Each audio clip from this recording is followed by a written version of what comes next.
Les filles, aujourd'hui on va parler de quelque chose que vous connaissez toutes et dont je vous ai déjà parlé plusieurs fois. Ce mécanisme que je déteste, celui que je ne fais pas. Pas parce que je suis parfaite, mais parce que j'ai très bien compris qu'il allait à notre perte. Le foutu pour foutu. Ah, celui-ci, il est dur. Il est dur, il faut qu'on en parle. Donc ce moment où tu te dis... foutu pour foutu. T'avais si bien commencé, t'étais motivé, t'étais dans une bonne dynamique. Et puis il y a un truc qui dérape, un repas, une petite flemme, une séance ratée, un manque de temps dans une journée. Et là tu te dis, bon de toute façon foutu pour foutu. Et c'est la débandade. Tu lâches tout. Eh bien moi j'ai envie de te dire quelque chose de très clair. Quand tu fais ça, quand tu pratiques le foutu pour foutu, tu lâches pas prise. Tu fais de l'auto-sabotage. Et c'est exactement le mot que tu dois avoir en tête. Quand tu pratiques le foutu pour foutu, tu fais de l'auto-sabotage. Dans quelle vie tu vis? Pourquoi tu t'auto-sabotes? T'étais si bien parti, t'as le droit de ne pas tout faire parfaitement, tout le temps, tous les jours, de la même façon. Arrête ça.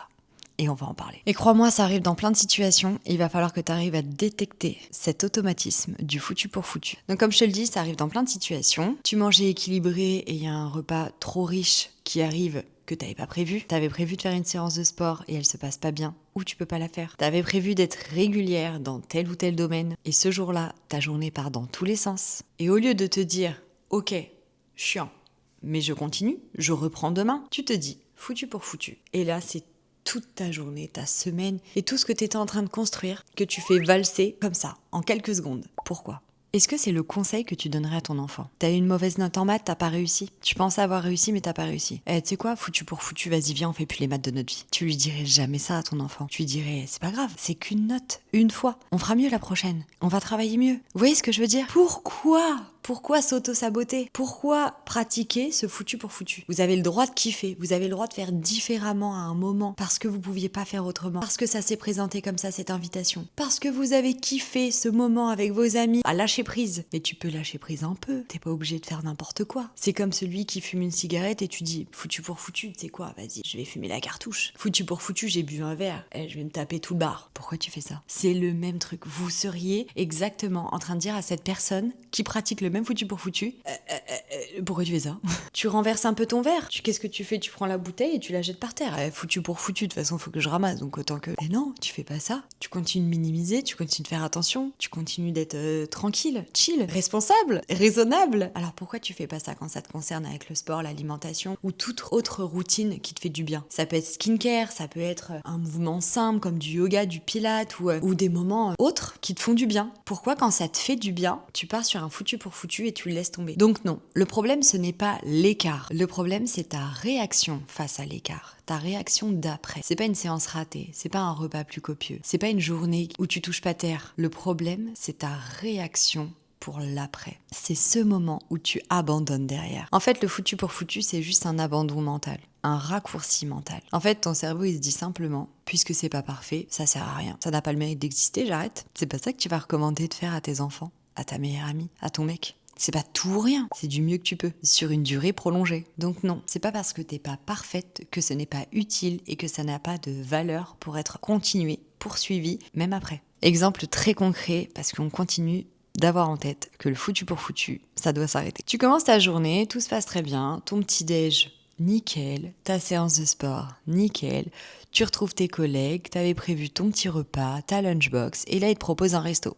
Déjà, pourquoi ce serait pas nickel? Pourquoi un resto, c'est pas ok? Allez, on va prendre le truc où toi, t'avais prévu ta petite salade parce que t'as tes petits objectifs, etc. Ils veulent aller à la pizzeria. T'y vas, tu manges une pizza.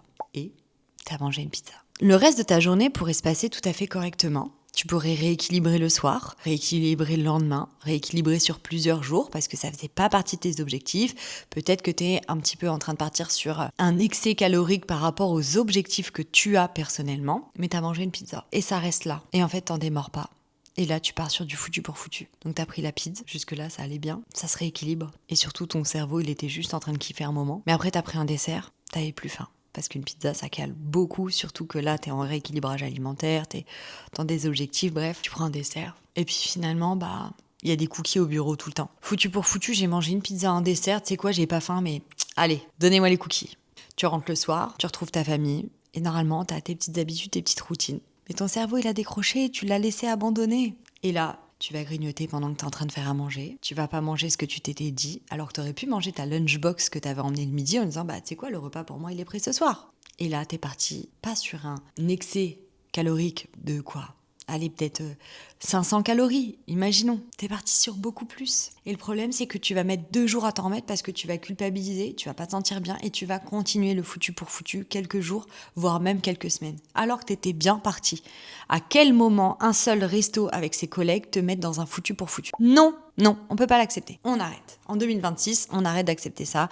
On arrête de s'auto-saboter. Ce n'est pas parce que tu rates une marche que tu dois descendre tout l'escalier sur les fesses. Tu te relèves à un moment parce que tu veux pas te faire si mal. C'est pareil. Faut vraiment que tu aies en tête que la progression, elle se joue pas sur les écarts. Elle se joue sur la continuité. Elle se joue sur la capacité à revenir là où tu avais tes objectifs. Donc il faut vraiment que tu comprennes certaines différences. Il y a une différence entre lâcher prise et abandonner. Le lâcher prise, c'est conscient. Tu choisis, tu assumes, tu continues ensuite. Le foutu pour foutu, lui, il est fourbe. C'est automatique. Tu subis, tu décroches. Tu t'éloignes. Perso, ça fait des années que je vous le dis, moi je fonctionne pas comme ça. Vraiment, le foutu pour foutu ne fait pas partie de ma vie. Jamais. Même si je me le dis le temps d'un repas, il ira jamais plus loin qu'un repas. Ça ira jamais plus loin que ce quelques moments. Il n'y a pas de foutu pour foutu chez moi.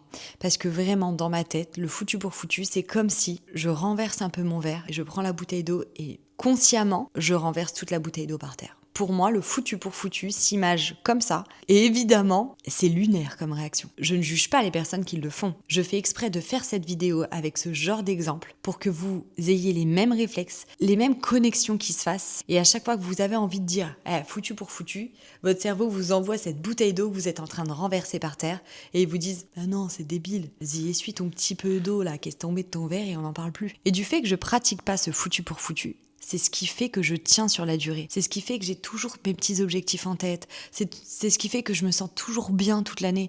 Alors oui, il y a des petits moments où un petit peu moins parce que c'est la vie, je sais pas moi, le cycle hormonal, ça va être en déplacement. Un exemple un peu qui me concerne, et ça c'est vrai, le premier jour quand j'arrive dans un hôtel all-inclusive. Dernièrement, à l'île Maurice, on a fait 3 hôtels all-inclusive. Les 3 premiers jours à chaque fois, dans le nouvel hôtel, je mangeais plus que j'avais faim. Je le savais. Je connais mes portions, je connais ce que je mange, je le sais. Et à chaque fois, j'avais les yeux plus gros que le ventre, j'avais ce côté curieux, j'avais ce côté un peu épicurienne, j'avais envie de tout me donner envie. Et c'était ok. Je le faisais tous les premiers jours et j'en avais conscience. Le jour d'après, hop, je reprenais ma petite omelette, mon petit porridge, mon matcha.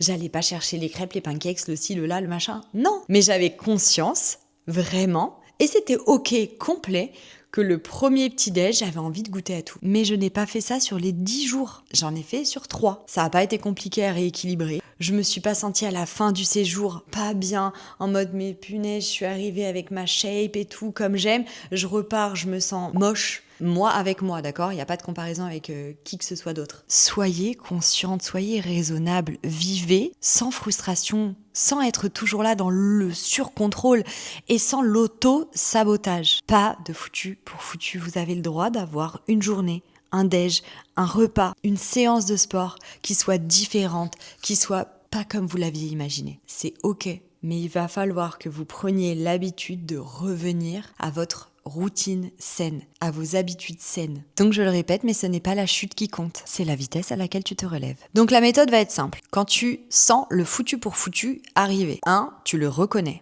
conscientise. 2, tu coupes le scénario. Pense à cette bouteille que tu es en train de vider par terre. C'est lunaire. 3, tu fais une action simple. 4, tu reprends ton cap. C'est pas parfait, mais c'est présent. Un point très important, c'est la culpabilité. Ne culpabilise pas. Si t'étais la seule à faire ça, crois-moi, tu le saurais. Énormément de personnes sont dans ce cas-là. Femmes, hommes, enfants, ados. Il y en a plein qui pensent comme ça. C'est à toi de rééduquer ton cerveau. Donc, ne te juge pas, observe, comprends, analyse, change, ajuste, continue. Ce qu'il faut vraiment que tu te dises, c'est qu'en 2026, et je pense dans toutes les années précédentes comme les suivantes, on a des vies très remplies. Un boulot, un mari, des enfants, des impératifs, plein de choses à penser, que ce soit dans le perso, dans le pro, l'administratif, tout ce qu'une vie comprend. Donc c'est normal qu'il y ait des journées imparfaites, des moments qui viennent se greffer, que t'avais pas prévu, mais c'est ça aussi la beauté de la vie. Alors évidemment, si c'est tous les jours que tes collègues veulent t'emmener à la pizzeria, t'es en droit de dire non, t'es en droit de prendre une pizza, t'es en droit de prendre une salade, 4 jours sur 5. Ils ont pas à te dire quoi que ce soit, et s'ils te disent quelque chose, tu les renvoies à ma vidéo d'avant, ok? Mais toi, t'as le droit de prendre une pizza, sans pour autant foutre en l'air tout ce que t'avais commencé à mettre en place. C'est vraiment l'abandon qui crée le problème, c'est pas d'avoir des objectifs.